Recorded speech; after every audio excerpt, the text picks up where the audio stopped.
Shalom, salam sejahtera bagi Bapak Ibu Saudara-saudara, anak-anak yang dikasihi oleh Tuhan Yesus Kristus. Jumpa kembali bersama saya Pendeta Eka di dalam renungan firman Tuhan pada hari ini, hari Selasa 8 November 2022. Sukacita dan damai sejahtera dari Tuhan Yesus kiranya menyertai hidup kita sekalian. Puji nama Tuhan. Pembacaan firman Tuhan pada hari Selasa hari ini sampai kepada kitab Yesaya pasal 63.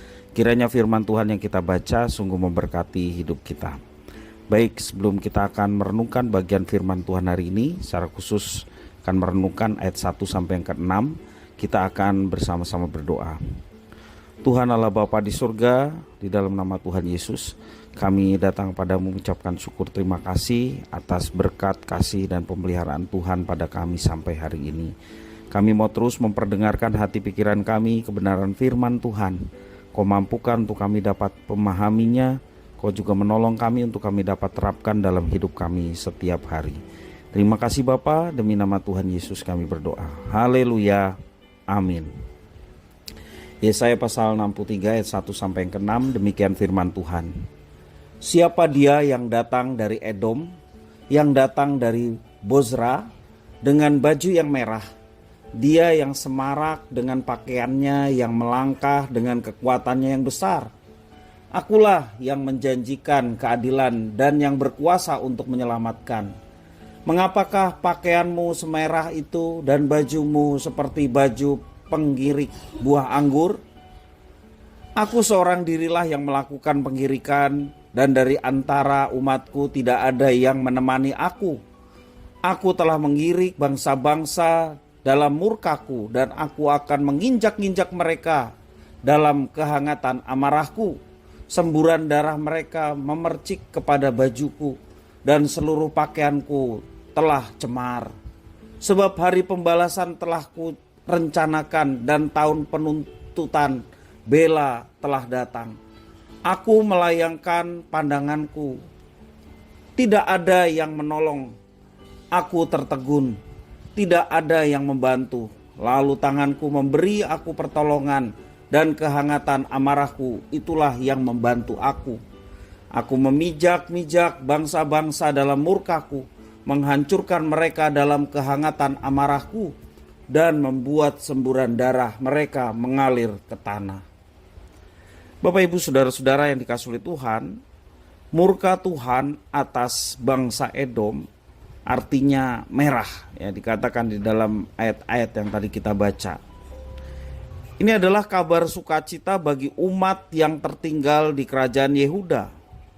Edom adalah kekuatan besar yang tidak mungkin dikalahkan oleh kerajaan Yehuda dengan kekuatan militer mereka yang tersisa pada saat itu.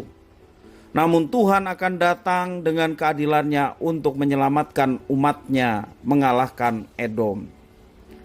Yesaya menggambarkan Tuhan bertindak sendiri tanpa bantuan seorang manusia pun, tetapi pembalasannya tuntas dan keselamatan yang diberikannya menyeluruh. Siapa yang melawan dia akan menerima ganjaran, tetapi umatnya akan dia bela. Itu yang dikatakan ayat-ayat yang kita baca tadi, khususnya ayat yang keempat. Bagaimana Tuhan membela umatnya. Tuhan tidak berdiam diri melihat umatnya dianiaya dan mengalami kesusahan. Tuhan telah menetapkan suatu waktu ketika ia menuntut balik keadilan dari orang-orang yang telah membuat umatnya kesusahan. Kita tidak tahu kapan waktu itu akan datang, tetapi Tuhan telah menetapkan satu masa, dan Tuhan tidak akan lalai memberi kelegaan bagi umatnya. Itulah yang memberikan kekuatan bagi umatnya untuk tetap bersandar kepadanya. Banyak umat Tuhan yang hidup dalam kesusahan, hidup dalam penganiayaan karena iman mereka. Lalu kenapa Tuhan tidak bersegera melakukan pembalasan dan melepaskan umatnya dari kesesakan itu? Ingatlah bahwa Tuhan merencanakan segala sesuatu pada waktu yang tepat, sesuai kemahatauannya, kemahakuasaannya, sesuai dengan otoritasnya. Tetapi mari kita tetap bersandar kepada Tuhan, karena Tuhan membela umatnya tepat pada waktunya, dan pada akhirnya ia sendiri yang akan bertindak tanpa memerlukan bantuan manusia. Puisi yang singkat ini menyodorkan sebuah metafora dengan penggambaran yang kuat bagi kehidupan kita sebagai orang beriman, bahwa dalam segala tekanan hidup kita yang kita hadapi, yakinlah bahwa selama kita berada di pihak Tuhan, maka Tuhan akan hadir dengan keadilannya, dengan kuasanya untuk menyelamatkan umat yang dikasihinya. Kuncinya adalah mari kita tetap beriman dan tetap bersandar kepadanya, dan alamilah keadilan Tuhan yang nyata untuk membela umat yang dikasihinya. Waktunya mungkin tidak selalu sama dengan apa yang kita harapkan, tetapi pada akhirnya tidak ada kekuatan yang dapat menahan apabila melawan kuasa Tuhan yang sedemikian dahsyat. Kita acap kali tergoda untuk bergantung pada kuasa ataupun backingan yang kasat mata, yakni manusia atau kekuatan yang kita bisa lihat. Tetapi keadilan pada akhirnya akan datang dari Tuhan semata. Sebab itu apapun persoalan yang sedang kita hadapi, tantangan hidup yang sedang kita alami, mari kita tetap bersandar kepadanya, percayalah pada janjinya, dan bergantunglah hanya kepada Tuhan. Orang yang percaya pada janjinya, dialah yang akan melihat apa yang dijanjikannya itu digenapi. Orang yang tetap setia pada janji Tuhan, dialah yang akan mengalami janji-janji itu. Orang yang bergantung pada Tuhan, dialah yang akan mengalami mujizat-mujizat Tuhan. Orang yang senantiasa terus bertekun akan firman-Nya, dialah yang akan melihat kuasa Tuhan yang akan dinyatakan, menyatakan keadilan untuk membela umat-Nya. Jadi Bapak Ibu Saudara-saudara, mari kita senantiasa terus bersandar, beriman, dan tetap di dalam Dia. Alamilah kekuatan yang dari Tuhan. Alamilah penyertaan yang begitu luar biasa. Bahkan mujizatnya boleh terjadi tak kala kita tetap bersandar kepadanya.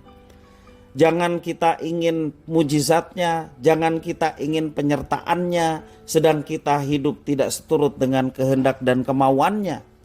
Hidup kita semaunya sendiri, tetapi kita mau penyertaannya. Hidup kita sakar PDW, tetapi kita ingin mujizatnya. Tidak akan mungkin terjadi.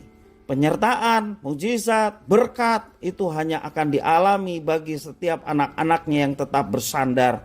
Walaupun kapan Tuhan akan menyatakan itu, pasti Tuhan akan menyatakan itu tepat pada waktu yang Tuhan sudah siapkan. Kalau saat ini kita sedang bergumul tetapi sepertinya Tuhan belum nyatakan, bersabarlah dan tetap bersandarlah. Maka pada saatnya Tuhan akan nyatakan itu.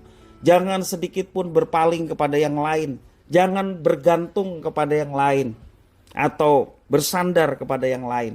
Tetaplah mengandalkan Tuhan. Firman-Nya mengatakan, diberkati orang yang mengandalkan Tuhan dan yang menaruh harapannya pada Tuhan.